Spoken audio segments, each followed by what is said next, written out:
नमस्कार प्रणाम। हरियाणा विधानसभा चुनाव में कांग्रेस पार्टी ने एक सीट सीपीआईएम को छोड़ते हुए 89 सीटों पर अपने उम्मीदवार घोषित किए हैं। पार्टी ने 89 कैंडिडेट में 12 सीटों पर महिलाओं को मौका दिया है। कांग्रेस ने बड़े और पूर्व मुख्यमंत्री भूपेंद्र सिंह हुड्डा को एक बार फिर से रोहतक जिले की गढ़ी सांपला किलोई से चुनाव मैदान में उतारा है। कांग्रेस पार्टी ने पेरिस ओलंपिक में पदक से चूकी विनेश फोगाट को जिंद जिले की जुलाना से उम्मीदवार बनाया है। कांग्रेस पार्टी ने सूबे के मुख्यमंत्री नायब सिंह सैनी के सामने लाडवा में अपने मौजूदा विधायक मेवा सिंह को ही टिकट दिया है। 90 विधानसभा सीटों वाले हरियाणा में एक चरण में ही 5 अक्टूबर को मतदान होना है। सभी के नतीजे एक साथ 8 अक्टूबर को सामने आएंगे। हरियाणा विधानसभा चुनाव में भारतीय जनता पार्टी की कोशिश है कि परंपरा न टूटे, इतिहास कायम हो। परंपरा केंद्र व राज्य में एक ही दल अथवा गठबंधन की सरकार बनने की, इतिहास लगातार तीसरी बार राज्य की सत्ता पर काबिज होने का। यदि कामयाब होती है तो भाजपा के लिए हरियाणा अन्य राज्यों के चुनावी रण का प्रस्थान बिंदु सिद्ध हो जाएगा। लोकसभा चुनाव के बाद सबसे पहले हरियाणा में होने जा रहे विधानसभा चुनाव में वह विफल हुई तो यह नैरेटिव बनेगा कि देश में पार्टी का ग्राफ गिरने लगा है। इसलिए भाजपा के लिए हरियाणा एक कुरुक्षेत्र है जो उसे करो या मरो का संदेश दे रहा है। इस रण में चुनौती दुश्मनों से ही नहीं है, अपनों से भी है। प्रधानमंत्री नरेंद्र मोदी ने कुरुक्षेत्र में अपनी पहली चुनावी जनसभा में यह जिक्र किया कि हरियाणा के लोग तो 50 साल से उसी की सरकार बनाते आ रहे हैं जिसकी केंद्र में सरकार होती है। इस बार भी ऐसा करिश्मा हो जाए, इसके लिए पार्टी पूरी ताकत लगा रही है। लेकिन एंटी इनकम्बेंसी और किसान, पहलवान व जवान का जो मुद्दा चल गया है वह उसे खुलकर खेलने से रोक रहा है। वह रक्षात्मक है। 9.5 साल के शासन के बाद मनोहर लाल खट्टर को चुनाव से केवल 6 माह पहले सीएम पद से हटाने के बाद उन्हें अब पीएम मोदी व गृह मंत्री अमित शाह की रैलियों से दूर रखा गया। प्रचार पोस्टरों, बैनरों से वह नदारद रहे। भाषणों में उनका नाम तक नहीं लिया जा रहा है। शीर्ष नेतृत्व को शायद यह लगता है कि भाजपा से ज़्यादा विरोध मनोहर लाल खट्टर का है। लोकसभा चुनाव में पहले ही 10 में से 5 सीटें भाजपा गंवा चुकी है। ऐसा नहीं है कि एक दशक में कुछ ऐसे कार्य नहीं हुए जिनका उल्लेख प्रचार के दौरान न किया जा सके। नौकरियां में भ्रष्टाचार खत्म करने और 4 के बजाय 24 फसलों पे एमएसपी लागू करने की बात भाजपा कर रही है, लेकिन उसका प्रभाव कितना है कहा नहीं जा सकता है। केवल 56 दिन काम करने का मौका मिलने की दुहाई देने वाले मुख्यमंत्री नायब सिंह सैनी ने प्रॉपर्टी आईडी व परिवार पहचान पत्र को लेकर लोगों का गुस्सा कम करने के लिए शिविर भी लगाए थे। फिर भी लोगों की शिकायतें इतनी हैं कि भाजपा इन्हें भुना नहीं पा रही। किसानों व पहलवानों के आंदोलन का असर इस बार भाजपा को परेशान कर रहा है। गृह मंत्री अमित शाह ने हरियाणा के किसानों व खिलाड़ियों की प्रशंसा करते हुए उन्हें धाकड़ बताया और दोनों वर्गों के लिए सरकार के फैसलों को भी सामने रखा। अग्निवीर के मुद्दे ने लोकसभा चुनाव में नुकसान पहुंचाया था, इसलिए भाजपा ने अब अपने संकल्प पत्र में वादा किया है कि हर अग्निवीर को सरकारी नौकरी दी जाएगी। भाजपा को बाहर से ही नहीं, भीतर से भी हमले झेलने पड़ रहे हैं। टिकटों को लेकर पार्टी में नाराजगी बढ़ी है। किसी दबाव में न आते हुए 15 विधायकों मंत्रियों के टिकट काटने, मुख्यमंत्री नायब सैनी समेत 7 के विधानसभा क्षेत्र बदलने और 40 नए चेहरे उतारने का नतीजा हुआ कि अब 23 बागी भी मैदान में उतरे हैं। कई जगह वह पार्टी प्रत्याशियों का सिर दर्द बढ़ाएंगे। भाजपा की संस्कृति के विपरीत अब मुख्यमंत्री पद को लेकर खुलकर दावे शुरू हो चुके हैं। पूर्व मंत्री अनिल विज खुद को सबसे वरिष्ठ बताते हुए सरकार बनने पर मुखिया बनना चाहते हैं। वह कह चुके हैं कि यह दावा वह जरूर करेंगे। मनोहर लाल खट्टर के बाद नायब सिंह सैनी की सरकार बनने पे उनका मंत्री पद छीन लिया गया।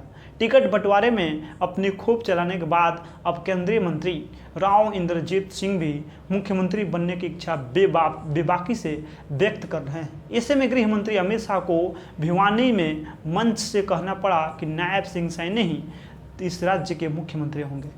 हरियाणा में हुए 13 विधानसभा चुनाव में केवल 3 ही बार भाजपा सत्ता में आई है। 2014 में मोदी लहर में 47 सीटों के साथ पूर्ण बहुमत की सरकार बनी। 2019 में 40 सीटें लेने के बाद जननायक जनता पार्टी के साथ मिलकर सरकार बनाई गई। उससे पूर्व 1996 में हरियाणा विकास पार्टी ने भाजपा के साथ गठबंधन सरकार बनाई थी। 1977 में जनता पार्टी की सरकार में भाजपा का पूर्ववर्ती संगठन जनसंघ भी शामिल था। हरियाणा में जाट 22% है, दलित 21% है और ओबीसी 30% है। इन वोट बैंक को निर्णायक माना जाता है। जाट वोट परंपरागत रूप से भाजपा के खिलाफ माने जाते रहे हैं और इस बार किसान व पहलवान आंदोलन के असर से भाजपा को और नुकसान हो सकता है, इसलिए भाजपा का जोर ओबीसी मतदाताओं पे है। नायब सिंह सैनी खुद ओबीसी हैं। कांग्रेस ने हुड्डा व शैलजा दोनों की सीएम पद के लिए दावेदारी खुली रखी है, इसलिए हुड्डा के प्रभाव से जाट मतदाता और शैलजा की वजह से दलित वोट बैंक में ज़्यादा हिस्सा झटकने की कोशिश उसकी है। भाजपा ने इस बार सबसे ज़्यादा 19 उम्मीदवार ओबीसी उतारे हैं और 16 जाट, जबकि 2019 के चुनाव में 19 जाट और 18 ओबीसी को टिकट दिया गया था। हरियाणा विधानसभा चुनाव में इस बार 5 प्रमुख दल मैदान में हैं। यह बहुकोणीय मुकाबला इसीलिए भी दिलचस्प बना हुआ है क्योंकि चुनावी दंगल में कई दिग्गज मैदान में उतरे हैं, जिनकी सीटें हॉट सीट बन गई है। गढ़ी, संपला, किलोई जाट नेताओं में सबसे अहम हरियाणा के पूर्व मुख्यमंत्री भूपेंद्र सिंह हुड्डा का गढ़ है। हरियाणा की आबादी में जाट समुदाय की हिस्सेदारी 25% है और यह देश वाली बेल्ट का केंद्रीय हिस्सा है, जिसमें रोहतक, झज्जर और सोनीपत जिले शामिल हैं। 5 दशक से राजनीति में सक्रिय भूपेंद्र हुड्डा के खिलाफ यहां से भाजपा ने मंजू हुड्डा को मैदान में उतारा है, जो गैंगस्टर राजेश हुड्डा की पत्नी है। मंजू हुड्डा हरियाणा के एक पूर्व सीनियर पुलिस ऑफिसर की बेटी है। दूसरे नंबर पे तोशाम सीट है, जो कि कांग्रेस ने यहां से क्रिकेट प्रशासक से नेता बने अनिरुद्ध चौधरी को उम्मीदवार बनाया है। वहीं भाजपा ने श्रुति चौधरी को मैदान में उतारा है। यह सीट इसीलिए भी महत्वपूर्ण है क्योंकि यहाँ पे हरियाणा के दिवंगत पूर्व मुख्यमंत्री बंसी लाल के चचेरे भाई के पोते और पोती मैदान में उतरे हैं। तीसरे नंबर पे है अंबाला कैंट, जहां से भाजपा के ताकतवर नेता अनिल विज मैदान में उतरे हैं, जो 6 बार से इस सीट से विधायक रह चुके हैं। हरियाणा के पूर्व मुख्यमंत्री मनोहर लाल खट्टर के कार्यकाल में सबसे शक्तिशाली मंत्रियों में से एक अनिल विज ने 2023 में नूह हिंसा के समय हरियाणा के गृह मंत्रालय का कार्यभार संभाला था। हालांकि वह मौजूदा नायब सिंह सैनी मंत्रिमंडल से अभी दूर है। इस सीट पे कांग्रेस ने परविंदर सिंह परी को मैदान में उतारा है। यहां से कांग्रेस के एक अन्य उम्मीदवार निर्मल सिंह की बेटी चित्रा सरवारा ने निर्दलीय उम्मीदवार के तौर पे चुनाव लड़ने का फैसला किया है, जो पिछली बार चुनाव में अनिल विज से 20,000 वोटों से हार गई थी। चौथे नंबर पे है लाडवा विधानसभा सीट। मनोहर लाल खट्टर के इस्तीफा के बाद से नायब सिंह सैनी करनाल से उपचुनाव में विधानसभा के लिए चुने गए थे। दरअसल नायब सैनी अपनी करनाल सीट से लड़ना चाहते थे, लेकिन भाजपा ने उन्हें लाडवा से मैदान में उतारा है, जो कि भाजपा की सबसे सुरक्षित सीट मानी जाती है। 5वें नंबर पर है बदली निर्वाचन क्षेत्र से बीजेपी ने भाजपा के पूर्व अध्यक्ष ओम प्रकाश धनखड़ को मैदान में उतारा है, जो एक जाट नेता हैं और पूर्व राज्य मंत्री भी रह चुके हैं। 2014 में इस सीट पे जीतने वाले धनखड़ 2019 में कांग्रेस के कुलदीप वत्स से हार गए थे, जो अपनी सीट बरकरार रखने के लिए इस विधानसभा चुनाव में भी खड़े हुए हैं। 6ठे नंबर पे है होडल विधानसभा सीट, जो कि अनुसूचित जाति के लिए आरक्षित है।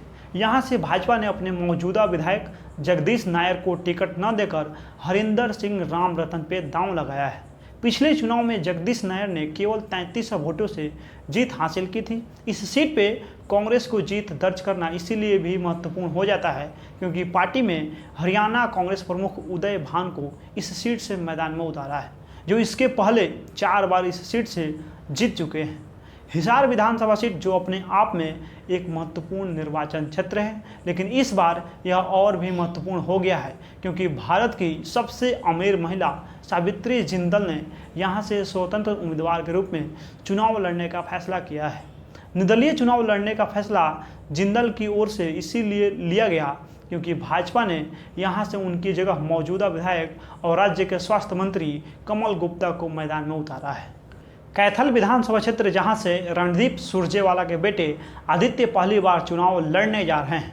2019 में रणदीप सुरजेवाला भाजपा की लीला राम गुर्जर से हार गए थे, जो इस बार अपनी सीट बचाने की पूरी कोशिश करेंगे। जुलाना निर्वाचन क्षेत्र, जहां से ओलंपियन पहलवान विनेश फोगाट के राजनीतिक करियर की शुरुआत होगी। विनेश भाजपा के कप्तान योगेश बैरागी और एएपी की कविता देवी, जो खुद एक पहलवान भी हैं, उनके खिलाफ चुनाव लड़ने वाली है। उचाना विधानसभा सीट, जहां से जेजेपी नेता दुष्यंत चौटाला भाजपा के देवेंद्र अत्री और कांग्रेस के ब्रिजेंद्र सिंह के खिलाफ चुनाव लड़ रहे हैं।